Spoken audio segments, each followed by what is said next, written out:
Good morning, everybody. Whoa, good morning, everybody. And welcome to What Now with Scott Duffy, presented by SAP Concur. I want to welcome all of you for joining today. Super excited about today's show. We've got a great guest and a lot to report. And yes, I just wanted to say good morning and welcome to What Now with Scott Duffy, presented by SAP Concur. I want to join you from wherever you are watching or listening. We broadcast live each day at 10 a.m. on Facebook and YouTube, on Instagram and Periscope. We also are now broadcasting live each day across Apple TV and Roku. You can listen each day on Dash Radio or download the podcast. And if this is the first time that you are watching the show, you're a part of the show, and you're viewing it live, what I'd love to ask you to do is this. If you could write down your name and the industry that you're in, and the biggest questions or challenges or things like that going on in your business or your industry, I love it if you would share those so that I can use that to customize this show for you. Again, really super excited to have you here. We do this show for radio, so we're going to kick in just a second. But right now, we're going to let this propagate for just about 60 more seconds. While we do, I want to say good morning to Dave Corbin. It is always so good to see you, the Corbino. Sarah, great to see you. Patrick, Craig, thanks for joining today. Sita over here on YouTube. Bill and Jean, great to see you. Jennifer, thank you for dropping in. So good to see all of you. By the way, if you've watched this show in the past and you found any value out of it, I would love it if you could share this right now. If you could share this with people that are your friends or your family, that your business colleagues, anyone that you think could benefit from this program. Christy, it's great to see you this morning. Thanks for dropping in. All right, we got about 5 seconds. So for radio, here we go. Good morning. My name is Scott Duffy, and this is What Now with Scott Duffy, presented by SAP Concur. I want to welcome you from wherever you're listening. You can tune in each day at 10 a.m. Pacific time to watch the live broadcast on YouTube and Facebook, or download the podcast. The show's for entrepreneurs, small businesses, and those thinking about starting their own company. It's for people affected by this economy. Maybe they lost their jobs, their businesses, they were furloughed, or they saw their consulting contracts canceled. And for many of us, it happened just like that.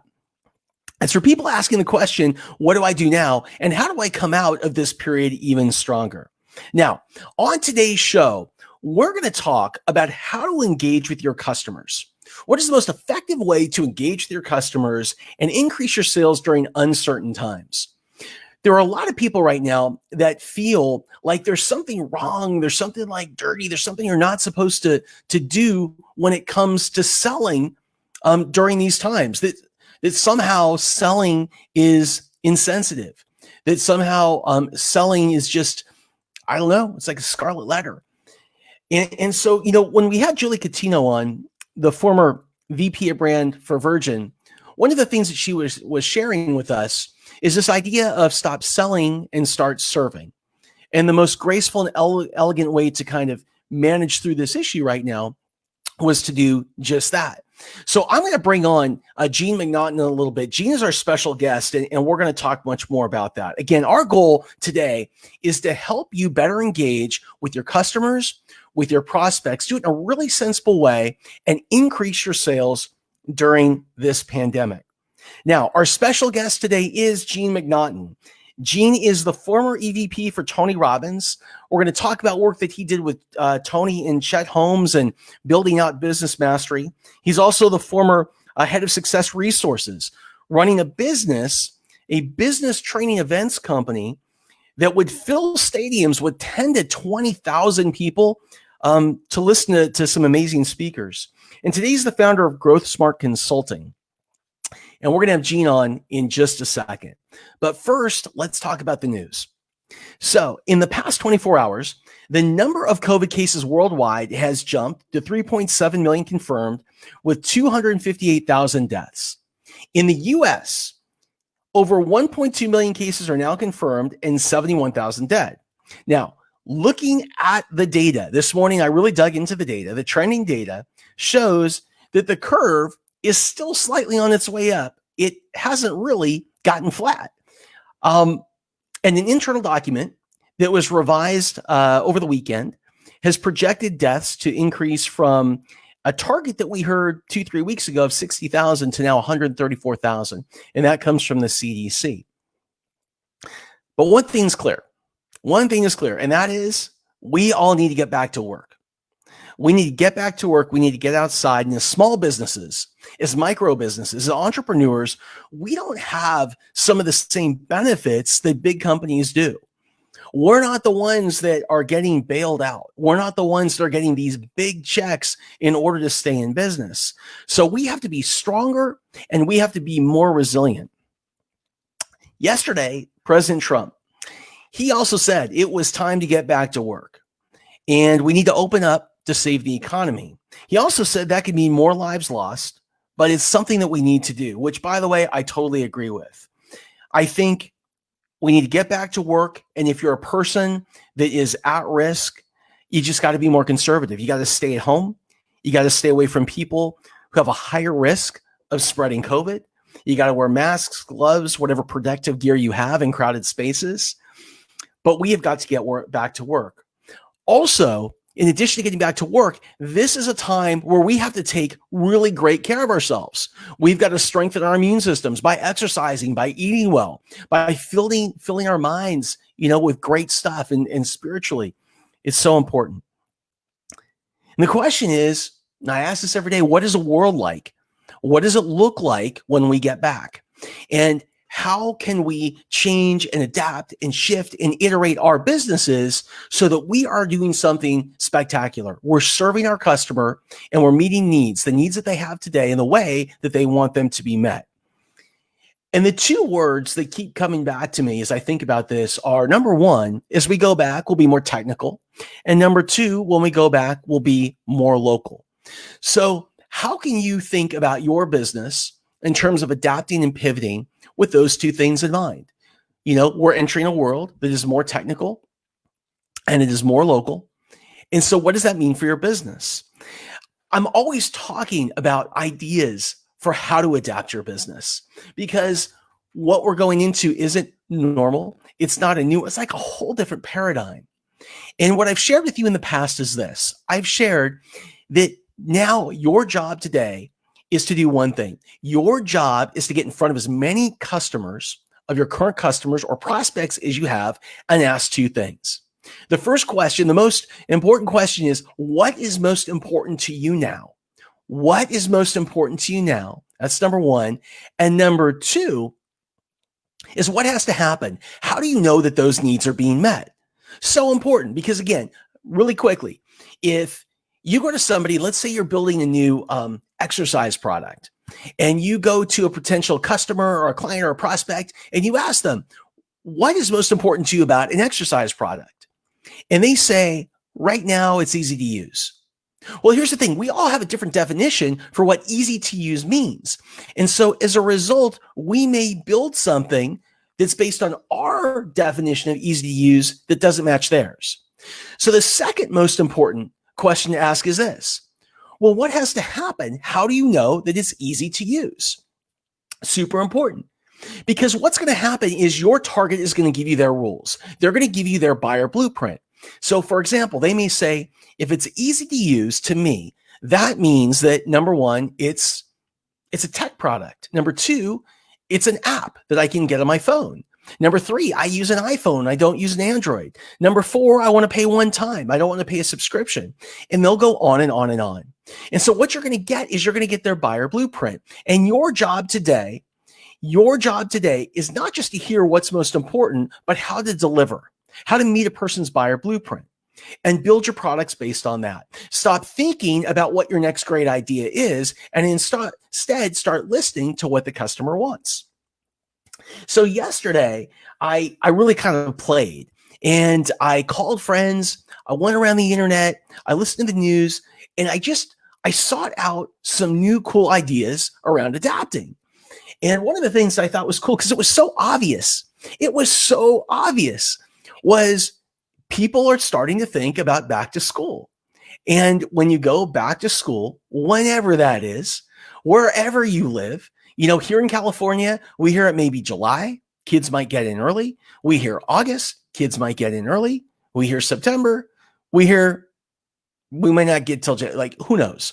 But when you go back to school, what are the things that you need? Well, one of the things I saw an entrepreneur do yesterday was they were taking their backpacks. So they went into this, they have a company, small business, makes really cool backpacks. And they're trying to get these backpacks to be distributed by Staples and Office Depot. Right now, they primarily sell on Amazon, but that's their goal.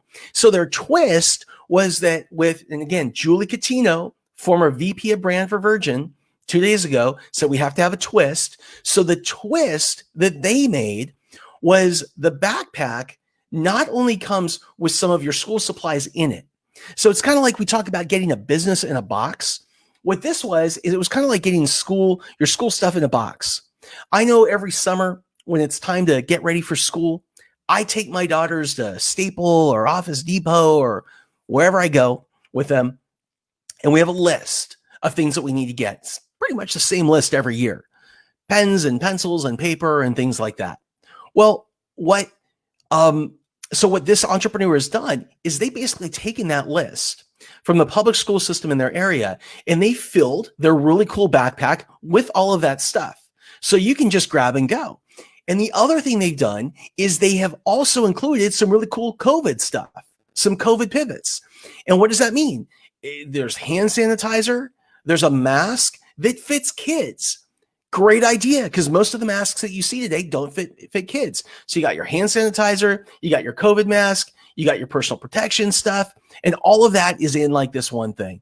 So I thought it was a really neat idea. It was really time sensitive and topical for me yesterday because I was talking to my kids about school. And again, here's the thing. We're going to get through this period. We're going to get through it together, and we're going to come out stronger. And that's awesome. What we do in the markets that we serve and the way that we serve them may be completely different on the other side than they were 8 weeks ago. And that's okay. That's totally okay. Right now, just know that there are smart entrepreneurs iterating everywhere, and they're making money and they're building market share. And this is the kind of thing that I hope for and I want for you as well. So as I think again about where we're going, and kind of what's going on and what I'm hearing, before we bring in Gene, there's one more thing I want to talk about, and that's bankruptcy. So I brought it up yesterday. And the reason I brought it up is because reading the news yesterday and over the weekend, what I started to see was kind of that first line and that first wave of big companies declaring bankruptcy. And I had projected 6 weeks ago that later this month, late May, June, and July is when we'd start to see small businesses start to file for bankruptcy. And the reason is those businesses would be holding on as long as they could in order for markets to open and customers to come back, but they just might not be able to make it. And again, over the past couple of days, when I take a look at some of the big companies that have started to file, it's pretty amazing. It's companies like J. Crew, Borden Dairy, Dean and DeLuca, Diamond Offshore Drilling. You've got Frontier Communications, Gold's Gym, McClatchy Newspapers, Modell's Sporting Goods, an icon in the Northeast, Pier 1, True Religion Jeans. So here's the thing. I wanted to talk about this because not only is it becoming a hot topic, but also because right after the show yesterday, 2 people reached out to me and they said that we are thinking about doing this. What is your experience around bankruptcy and what would you advise us? So I'm just going to give you really quickly my experience in this area. Again, this isn't from a book. I'm not an attorney. I'm an entrepreneur. I'm going to share what I went through, and I'm going to share what I learned and what I would do if I had to go through this period again. So the first thing is this. The first part about bankruptcy is virtually every single person that I know, that a lot of people I know, not everyone, but a lot of people I know that are super successful as founders have declared bankruptcy at some point in their career, whether it was a personal bankruptcy or it was a business bankruptcy. That's number one. Number two, I've never met in my network and in my peer group, I've never met anybody that had something happen with the economy or in their business that required a bankruptcy. I've never had anyone that told me they regretted actually doing it. However, what I would tell you is that a lot of them, what they say is, I don't regret it. If I could do one thing different, what I would do is I would have done it faster. I would have done it sooner. And this is really important. Our country there are laws to protect entrepreneurs. The backbone of this company is entrepreneurship. It's innovation. It's people getting out there and identifying big problems and solving those problems and figuring out how to solve those problems, figuring out how to finance those things. And sometimes it works and sometimes it doesn't work.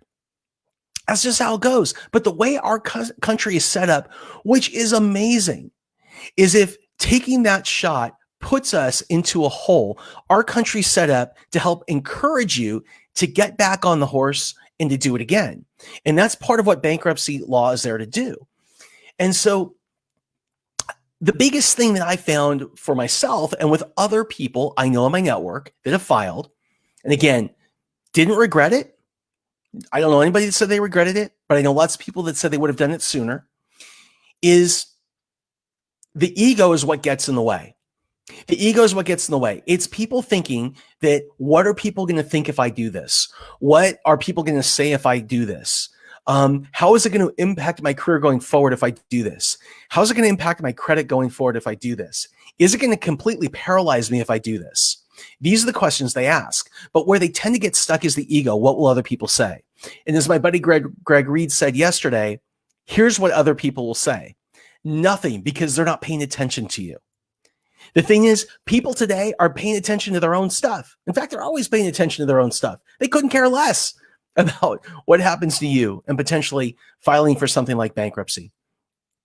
Now, for me personally, when I went through my 2008, 2009, and I had my thing that really kind of hurt me financially, and I was way underwater and I didn't know what to do, I said to myself, there is no way that I would ever declare bankruptcy. And there was a person in the media who I really respected, a multi-company entrepreneur. And this person was out there. It was interesting. This person was out there saying during the market, while his companies were doing poorly, he would never file bankruptcy. He had so many businesses, he would never do it. But here's the crazy thing. I looked up to that person. So I said, I'm going to be like that person. No matter what, I'm not going to do it. Well, a couple of years later, I found out he had done it multiple times. It was all big media spin. But what I did is I waited, and I kept getting myself into kind of a further and further and further hole, and it created legal issues and all kinds of stuff. And all of my friends and my peers were saying, this is what you need to do. But I didn't. Till one day, I decided, enough was enough. I had to protect the house. I just had to protect certain things. And so I hired a bankruptcy attorney. I filled everything out for my home. I sent everything in to him. We did our calls over the phone. In the day that I was supposed to do it, I drove to go and see him. And I remember I called my buddy, Greg Reed, who was on yesterday. And I was so caught up in my ego. I was so embarrassed. I thought I cried like a baby the whole time on the way to the attorney's office. And when I got there, and I was just supposed to sign stuff, when I got there, I sat down across the table from him, and here's what he said. He said, Scott, he said, I'm really sorry, but you know what? He said, I made a mistake. There were a few things that I didn't catch when I was going through your paperwork. And he said, there's one thing that stands out. And he said, that one thing is you have a company and you have your personal accounts. And he said, 11 months ago, you moved something that was signed to you personally into your company. You moved the asset. And I said, yeah. And I explained it. I said, I signed a big book publishing deal. And I said, by mistake, they put my name instead of my company name on the paperwork. It took so long to do it. And I was under such a tight deadline. I signed it. And then the same day, we all agreed that we would submit the change to the agreement that would be under my company name. So we did that. It took 4 months for the big company to get that back to me.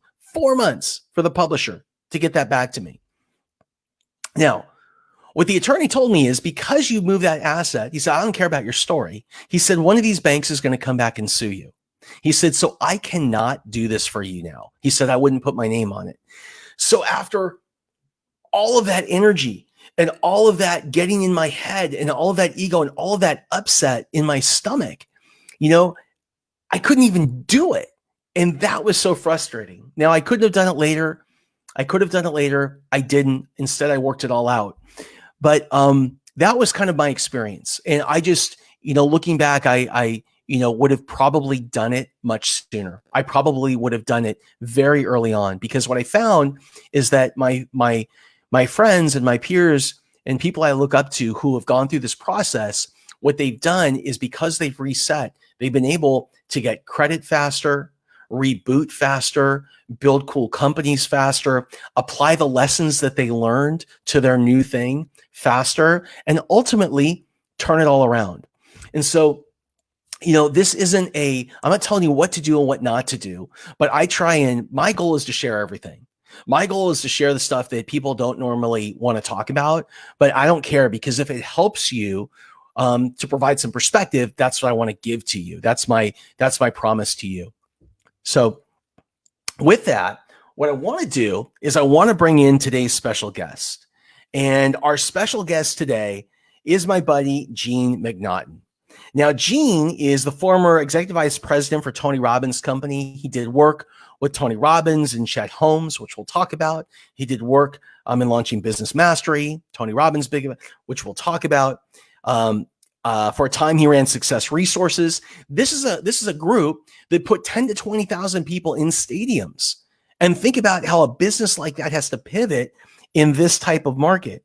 And today he's the founder of Growth Smart Consulting. And honest to goodness, when it comes to sales and sales training, one of the biggest studs that I know. And so I'm going to bring him in now.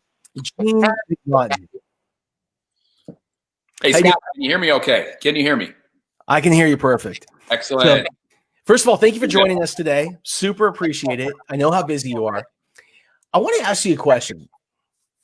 Today, there's a lot of people that are out there that they feel that if they have a product and they're actively engaging in selling that product, whether it's direct or it's through marketing, they feel like they're doing something wrong. Like, because of what's going on around them, because there are some people that are struggling, that energetically, they just don't feel right. What would you tell those people? Well, it's a very simple equation to think about, which is this. Think about the clients you have in the past that have used your product or used your service and gotten the desired outcome. And that is where you need to spend your energy. Jay Abraham, one of the greatest marketers of all time, talked about what he called the moral obligation. If you believe in what it is that you have, then it's your moral obligation to do everything in your power to help the other person. That would be the prospect, that would be the marketplace. So selling something now is more important than ever before. And I'll give you one competitive advantage is most people aren't actively selling. So it is easier to stand out more than ever right now. That is such great perspective. I mean, I really hadn't thought about it that way. You're right. Most people are not actively selling. I totally believe that. Most people aren't actively selling. And the ones that are selling, many of them are so distracted. They're distracted because they're at home. They're distracted because they're watching kids. They're distracted because they're living in fear. They're distracted because they're worried. All of these things that if you truly believe in what it is that you do, and you truly believe in what it is that you sell, you have an incredible advantage over other people. And, my buddy Dave Meltzer, he has what he calls the 2100 rule.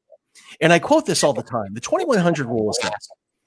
If you were to give me a $20 bill and I give you $100 back, you give me 20, I give you 100 back. You do that every day.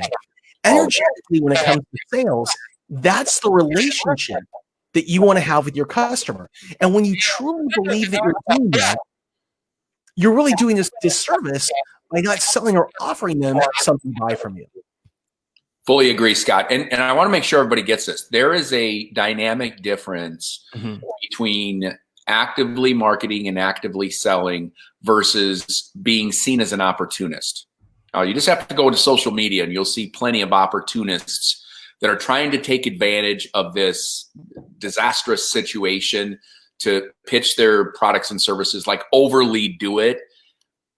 On the other hand, there are, and all of my clients certainly are being even more aggressive in education-based marketing, sending out tips and steps and free content, free information. It's no different than what we're doing right here, Scott, on the show, is educating the ideal buyers on how to do what they do even better than they are, regardless if they're great and they want to get to another level or they're struggling and they want to get out of struggle. So know that actively selling and marketing is what everybody should be doing. And there's nothing that can stop you, even as little as writing an article on LinkedIn or recording a short video, starting your own podcast, putting together the 3 keys to success in your industry or the 3 biggest mistakes that you see, and just literally sitting down and typing it, doing short videos, client testimonials. That's active market and active selling. Right? Everybody should be doing this. And I think listening to the first half of the show, Scott, great job as always. I listen to this every single day. Thanks, Ben. What does the future look like? Well, I don't think anybody really knows, but I do know this. Some people would say doom and gloom. Oh my gosh, what are we going to do? Some people are saying with absolute faith that it's going to be better than it's ever been before in our lives. Now, nobody knows which one of those are true. What you believe. I know this is a little Southern California woo-woo, and I'm from Iowa, right? I'm a skeptic as skeptical as it gets. But when you listen to Dave Meltzer and Scott and Greg Reed about, you're going to tend to see, attract, and recognize that which you're focusing on the most. It's called the law of attraction. So you can focus on faith. This is going to be amazing. How can I position myself for this amazing turnaround? Or you can cower in fear. And unfortunately, most people are cowering in fear, and it's detrimental to their success. What are 2 or 3 things, if I could only focus on 2 or 3 things as a salesperson, in terms of engaging, helping when people are so distracted, to move them through a sales process, and then getting to close, what would you tell people to focus on today? Because what I'm finding, Gene, is that decision makers are getting stuck or they're dragging their feet. There's a lot of distraction, there's a lot of uncertainty, and they're afraid to commit in many cases. So as salespeople, how can we do a better job getting them over the line? Okay, so you ask a handful of questions there. So is it true that in most situations, sales cycles have gotten a little bit longer, a little bit more delayed, especially if you're selling to big companies like I do, and no longer, at least currently, can they all gather in the room and talk through and hash it out, or I can go there and influence that buyer's table. It doesn't work that way. So if you acknowledge the facts are what the facts are, just about everybody's working remote, and you acknowledge that sales cycles are going to get a little longer, my question is what can you do? What is an ethical offer you can make to help influence the cycle? And that could be everything from special discounts, added service, bundling programs, quick start packages. That's what we're doing in my company. So while companies are delaying a big decisions, I'm cutting free sample videos and sending it to them saying, this is what your learning system is going to look like. Now, do I have to do that? No.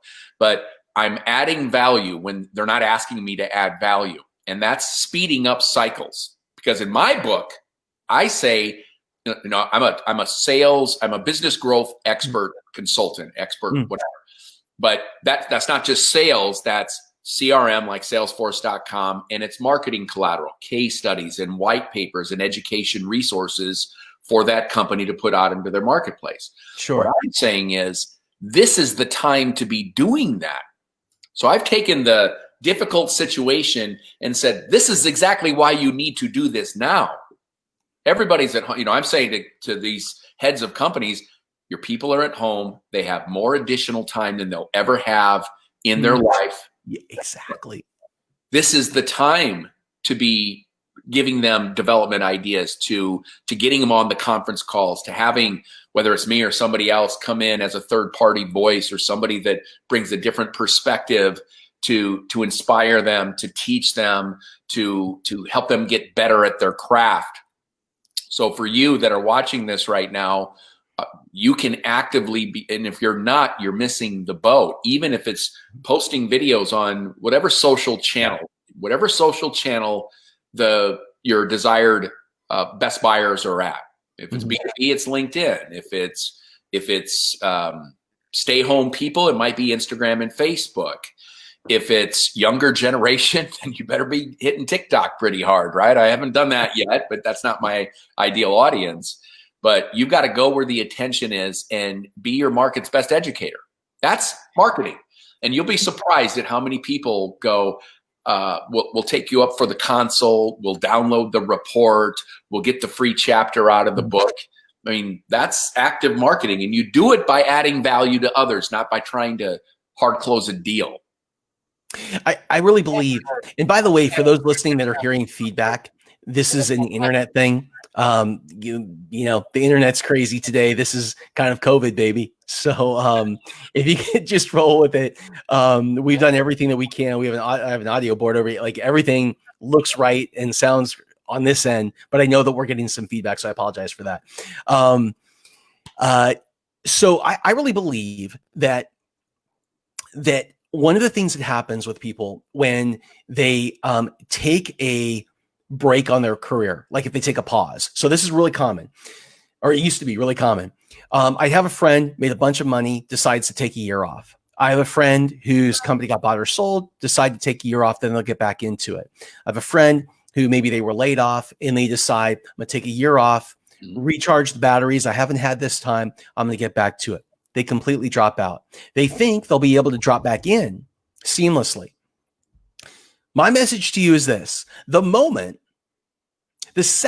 instant that you stop providing value to your network, you get replaced. Yep.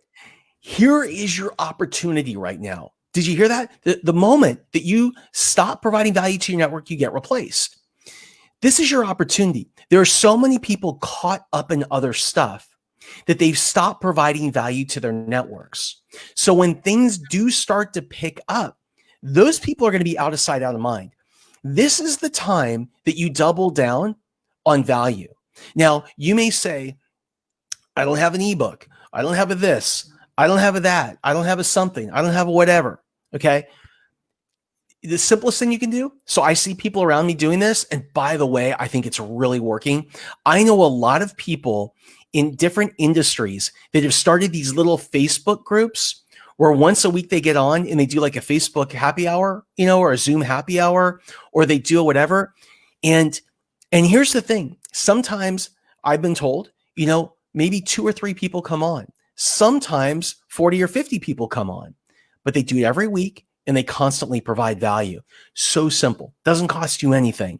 Like, what can you do to continue to touch your target or your customer so that you are the person that's, hey, one more thing, Gene, is that it's gotten really hard to market and advertise over the past 2-3 years through social media. It's been gotten really hard, expensive. There's so much noise. There's so many ads. Everyone's doing it. It's really hard. Today, when it comes to getting in front of your customer, you can get off social media and connect with them, and they've never had more time. Like, this is the time to strike. What do you think about that, Gene? Fully agree. And, you know, we got to understand marketing on social media. There's organic. That's the reports you build. And you're right. There's a lot of people, well, I don't have an ebook and I don't have a video series. But here's what I would challenge you to say is, you know, the 3 keys to being successful in whatever your industry is. You know, the 3 common mistakes people make in your industry. Write an article. You'd be surprised at how easy that will flow. Or maybe it's 5 mistakes, or maybe it's the the 4 pillars of being successful in lawn care. Whatever your thing is. Gene, can I say something about that? Because let me just insert something here. I think what happens a lot of the times is people, especially that don't write a lot, think that sounds really hard, or it sounds like it. Here's the thing. Your ebook, like your thing, doesn't need to be much. It just needs to be something. Like, it could be this long. If it's one step to whatever, it does not have to be long. The way that I do this, and I just wanted to share, is I use an app called Rev, R-E-V. And right, Gene, it's an awesome app. By the way, this is how most of the people I know that write books today, they write their books, that are frequent bloggers, they write their blogs. What they do is they go to rev.com, or you download the Rev, R-E-V app. Excuse me. And then what you do is you speak into it. So this is how I write my blogs, is I will be driving from Newport to LA. I've got some time. I speak into Rev. Here's the magic. The magic is when it's over, you just click a button and it transcribes what you just said at $1 a minute. It's not only machine reviewed and AI reviewed, but a person actually looks at it. And within a very short period of time, usually within like the hour, you get it back. And it's all type. So all I have to do, or somebody that works with me has to do, is go in and just edit what I said. So this doesn't have to be complicated. For $1 a minute, like say you talk for 5 minutes, for $5, you have the most incredible way of connecting a lead magnet that you could imagine. Hey, Scott, I'll add to that is that the how to do anything is readily available for anybody. Doesn't matter what it is. Like we talked about social media advertising. There's organic, what you do yourself. And like Scott uses Rev and gets a thought in his head, or he hears a saying, or and speaks it out loud. It gets sent back to him in written form, and you can look at it, edit it, 5 minutes maybe, and put it on your channels, right? Mm-hmm. The how-to is readily available. If you want to learn how to do paid advertising spend on social media, the how-to is there. And in many cases, it's free. But I recommend, if you're going to go invest money in paid spend, then go take a class. Go spend a little bit of money to learn from somebody who's done it, whether it's local or national, and understand so you don't waste money. But that overriding all of this is reason, right? So if you never ran a day in your life and you want to run a marathon by next year, you can get online and you can find apps, you can find videos on YouTube, you can find the how-to on virtually any subject matter you could ever imagine. It's on Twitter, it's on YouTube, it's on Google. But why isn't everybody wildly successful? Why doesn't everybody have a wildly profitable business? And why isn't everybody calm while there's this economic collapse? Because they did the work the few years prior to have money put away in case rainy day happens. We're in the rainy day. Sure. It's because of reasons. And that's what people have to examine. Jim Rohn said it best: reasons come first, answers come second. So while you're looking at what do the next 90 days hold for your business, now you can cower in fear, or you can move forward with strength and have faith to say, we're coming out of this. The buying landscape is going to change. Is it going to be a little bit different? Yeah. Will it be back to normal ever? Who knows? But at the end of the day, what can you do now to set yourself up for 90 days from now? And if it's writing that first article, great. If it's getting online and finding somebody who's really good at something and spending $100 to do their e-course, great. But I have found that very few people do things with free resources like YouTube videos and so forth. But there's a wild difference when you spend some money, your hard-earned money, to invest in a skill set and become part of a program where you have group accountability. You're learning from somebody who's done what it is you want to do, not a wannabe, but somebody who's been there, done that, and is going to share her or his 8 steps or 10 steps of their secret sauce.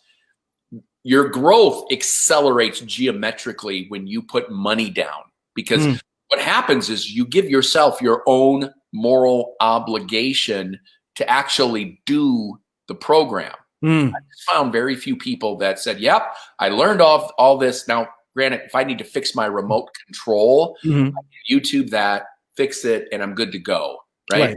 but I'm talking about a real skill set: sales, marketing, social media, how to get more viewers, how to write a good article, copywriting. This is the time to invest in you.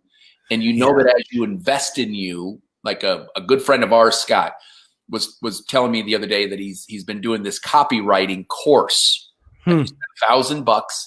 And now this guy is successful, former Super Bowl champ. He's a life and business coach, like a high level performer. Then I'm thinking, why don't you just go hire these people? And he goes, I want to learn the skill set. Amen. I mean, that's awesome. Yep. And by the way, there's a couple of people that have jumped in. Sarah, Christy, talking about what you're doing. Sarah, I just wanted to say that is so awesome that you're doing Facebook Lives now. Super cool. I think that the key is, creating content. The key is consistency. That's the key. And creating content is a lot of work. And what happens a lot of the time is that people run out of content. So I would say whether you're doing it once or twice or 5 times or whatever it is a week, just make sure it's consistent. Do it at a consistent time, and make sure that you spread out the interval between so that you kind of never run out of content. Super important. Christy, you're talking about digital. Yeah. One thing I want to add is you can release the pressure off of yourself of having to write and create every single day. I think most people get stuck on that. What am I going to say? You can release the pressure by looking at yourself as the conduit of information. Let's say that you listen to Scott Duffy's show that you're on right now, and you've learned 2 or 3 things. You can go right after this, take your 3 or 4 key highlights and go right to the camera and said, I just got off of a great session and I learned 3 things. Here's what they And one of the things I do. That is so true. And by the way, so here's what you do. Here's a great way to do that. Gene, such a great idea. So what you do is you listen to somebody's thing, or you go and you read a book, or you whatever. And so let's say Gene was doing a whatever, and I'm watching it, and I'm writing down 3 ideas that Gene says, because I listen to what Gene says. And then what I do is I post them on my Facebook wall. I was just on this thing with Gene. I tag Gene. So now I'm getting connected to Gene and to Gene's community. And I've got content like leverage the content of other people. I write books. I do like all this kind of stuff. I do it, but the majority of what I write in the information I share doesn't come from me. It comes from the people that I interview and what they share with me. And then for my job is to really package it. And Gene, that is such a great idea.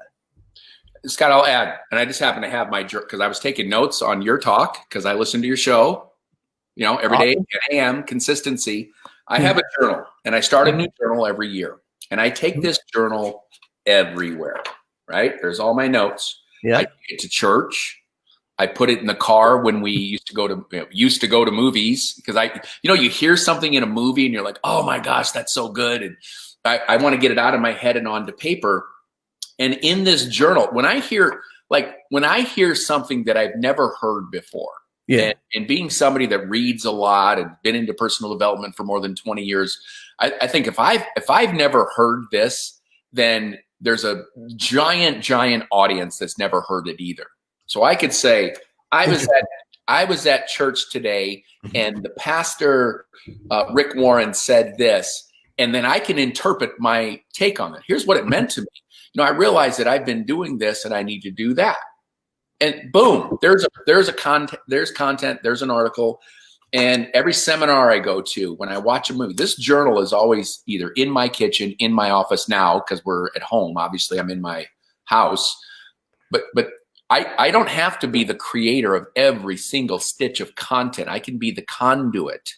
Exactly. And what a great way to save time for people. Yeah. Or John Assaraf, one of our, somebody that I admire and follow and learn from, when they do an article or they cut a video, I can forward that video and put my comments on it, because I'm serving the audience of the people that follow me. I look at myself as, my job is to become a educational resource for anybody who chooses to get in my LinkedIn feed or Instagram or Facebook or Twitter, Right. And if you look at yourself that way, you don't have to keep yourself on the hook of, gosh, I just can't sit at my computer and type. I get that. I've been there.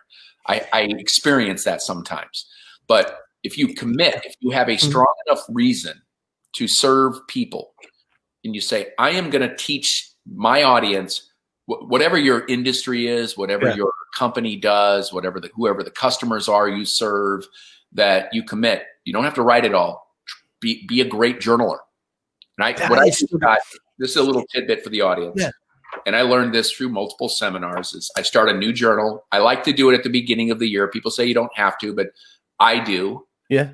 You know, I go somewhere with Jennifer and we said, okay, what do we want to do this year?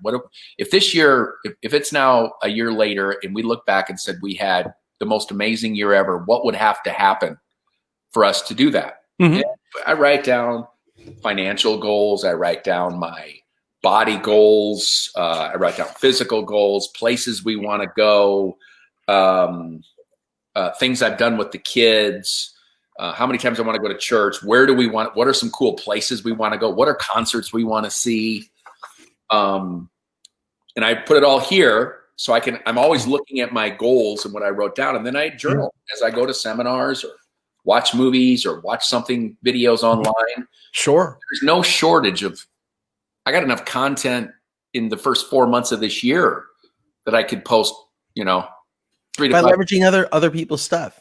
Other people's stuff. And by the way, if you want some practical, usable tips, never poach content. It's perfectly okay to say, I listened to Scott Duffy and he said this, and then you say, here's my perspective. So stay away from phrases like what I call or I invented or I've always said. Stay away from that stuff.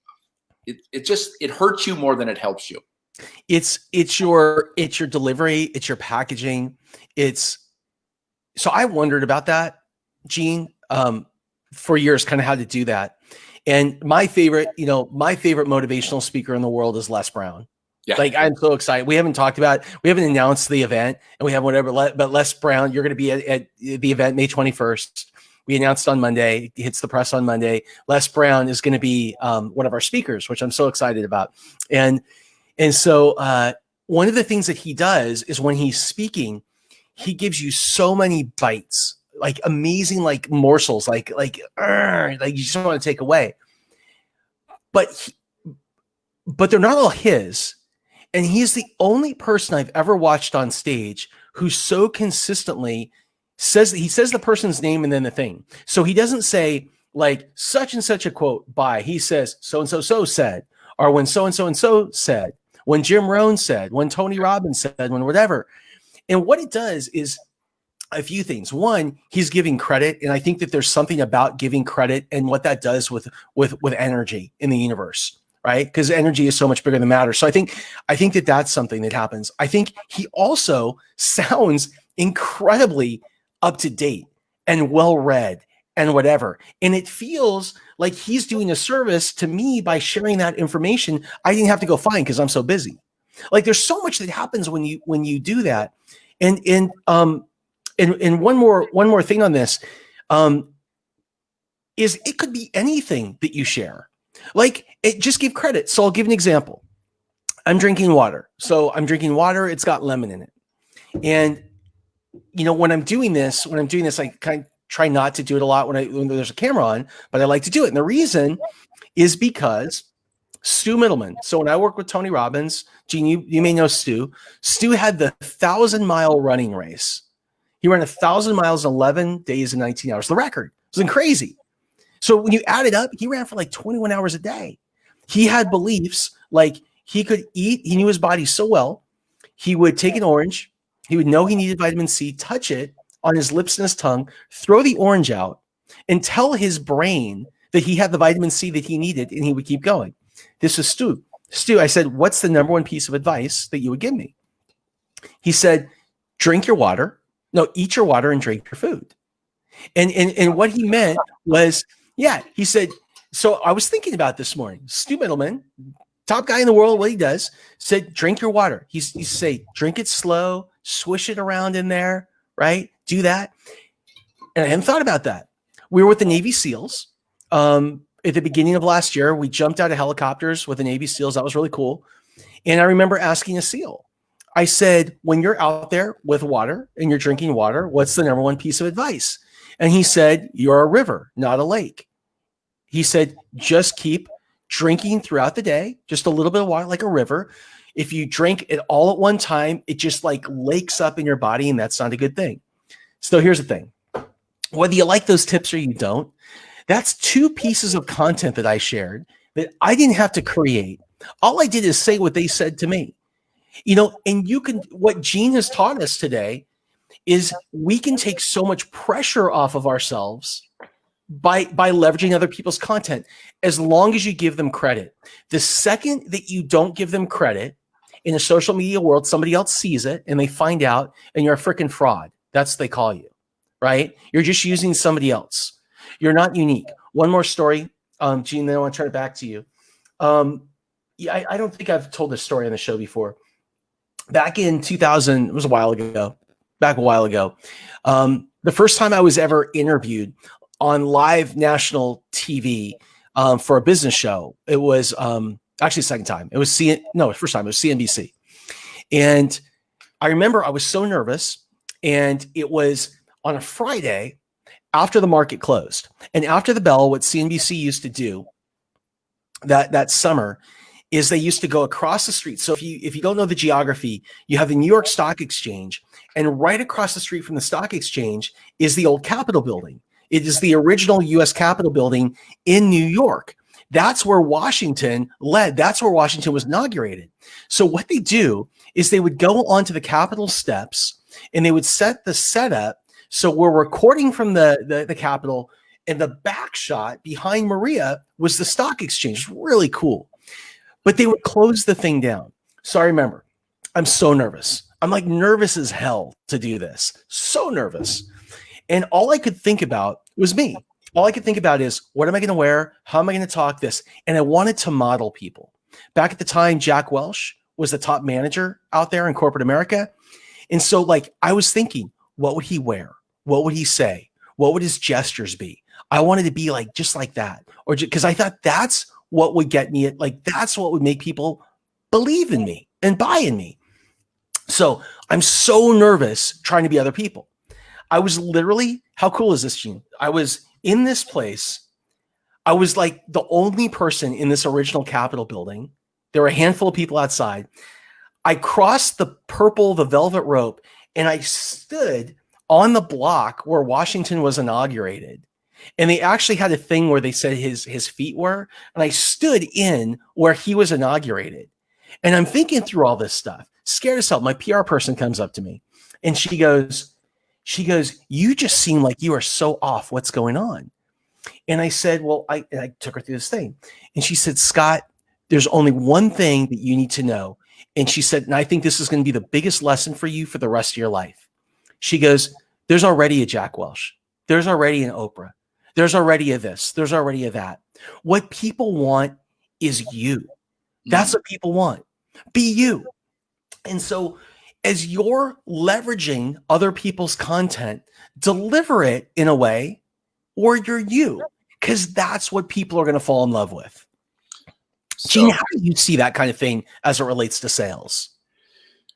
Well, that's such a great story. I have to step back, and I had to grab my journal and write down, your body is a river, not a lake. Look at what you drink and how you drink it every single day. Like, you know what I mean? It's like, I'm on the journey just like everybody else. And if I can share how I digest information and use information like that, I was just thinking, I went for a walk yesterday. I got back and I slammed water, and next thing you know, it's a Diet Coke and a Fresca, right? I'm like, wow. Like, first of all, don't rely on hearing something one time and expect that to be a lifelong, you're going to use this forever. It just doesn't work that way, because I see Scott drinking that water. I'm like, shoot, I got lemons sitting right here, and I'm not even putting them in my water. That's why these programs are so good in the repetition. But, going back to, being you. Yeah. I mean, this is, if you're a business owner, you're in sales, you're in marketing, you run a business, whatever, this is the time to step up. And you know what it costs to start a podcast, Scott? Nothing. Nothing. What it costs to do a video interview with somebody? Nothing. It doesn't cost anything right now. So if you look at the barriers to entry, whether it's not financial, it's not, do you have something to say? Because the odds are you have a lot to say, you just haven't discovered it yet, or maybe you put some things down and there's a ton more. You haven't even began to tap the mountain of information that's in your brain and the learnings. But now knowing that, well, you don't have to put yourself on the hook for that. You can be a conduit of other people's stuff and share that out to your network, right? There's no excuse. So it all is going to come down to the reasons why. Why would you do it? That's going to be the compelling factor that's going to cause you to, if it's the first video or the 100th video. Mm-hmm. The other thing is those of you that start doing this now, it's like going to the gym. Don't expect to go to the gym a couple times and get in shape. It's got to be consistent, and you're going to find yourself every time you do, say, a video. You're going to find yourself getting a little bit better. You're going to watch your videos and realize, maybe you need a light above you, or you want to make a little money on a camera, or make sure your background's set. Make sure that you're, you know what I mean. You get better through the repetition, but it's available. Success is available to everybody, even in these challenging and uncertain times, especially when it's challenging and uncertain. That as you look at the future, you can do it through fear, which means you're not going to do anything. You're going to get easily distracted doing things that don't necessarily take you towards what you want, or you're going to do it in faith and saying, okay, this thing's going to turn around. Am I ready? What can I do now to get ready? Let me grab my journal and build the list of the people I need to call, the things I need to do, the social media things I need to do, and hold yourself accountable. And you'll be glad you did. Amen. I got to tell you one more Jim Rohn story. It's just telling that story about the CNBC show. Oh, you know what? I'll just share this part because I didn't the end of that story. So when Brooke Hammerly from Brew PR, she was the person who said that to me. When Brooke said that, she said to me, if you were being you, what would you do right now? And I said, I would take off the sport coat. And she said, then take it off. And I said, but that's not the way you're supposed to be on the show. And she said, take it off. And she took my sport coat. So I walk up and it's my turn to get ready. They're at a station, they're at a break. And I sit down in the thing, and Maria's right here. I'm meeting her for the first time. Hi. I said to her, I go, hey, Maria, I said, be gentle. This is my first time doing this. And she laughed. And then she said to me, where's your sport coat? And I said, I don't wear one. And she goes, that's actually pretty cool. Wow. You see, people, this is the thing. People want us. That's what they want. You don't have to fit into anybody's mold. You just gotta be you. And when I say that, the key to success today is love. It all starts with, and love in business. It all starts with loving ourselves, and really, but to love ourselves, I believe you got to do the work. You don't just say, I love myself, you got to do the work. If part of loving yourself means that you would respect yourself more if you ate right, if you would respect yourself more if you got out and you took that walk, you'd respect yourself more if you sat on a program, you went to digitalmarketer.com today, you signed up, and every day for the next what you need to do is you need to build those references for yourself. Mm-hmm. And when you do that, and you do the work, that's when the magic happens. And the thing is, we talk about loving your customer. You can't give what you don't have. And so if you don't love yourself, this, you may say this a little woo, but here's the thing. The truth is, unless you love yourself and you pull it in and you truly love, you can't love your customer. You can't give them what you don't have because it's what you don't know it. And you can't share with somebody what you don't know. So true. So true. So Gene, we've got 20 seconds here. Give us a nugget to leave with us. 20 seconds, a nugget. Here's my favorite nugget. There is no better investment than the investment in yourself. This is the time. We all have more free time than we've ever had. And now, granted, I got kids in here too, and there's a lot more things we're managing. However, busy or not busy, reading a book is good for you. Watching a program from somebody you admire is good for you. Yeah. That's personal development. Going for the walk, having a salad versus the milkshake, that's personal development. Mm. And it again, it comes back to when you get your reasons big enough, the how shows up. There's no shortage of how. It's all about your why. Awesome. We want to thank Gene Mcnaughton for joining us today. This is Scott Duffy. This is What Now with Scott Duffy, presented by SAP Concur. You can catch us each day for the live broadcast at 10 a.m. Pacific on YouTube, Facebook, Instagram, Periscope. You can now watch us on Apple TV and Roku as well. Listen nationwide on Dash Radio each day or download the podcast. Until we talk tomorrow, you guys have a great day. Keep breaking through. We'll talk to you tomorrow at 10 a.m. Thank you again, Gene Mcnaughton. Thanks, everybody. Go make it happen. Take care.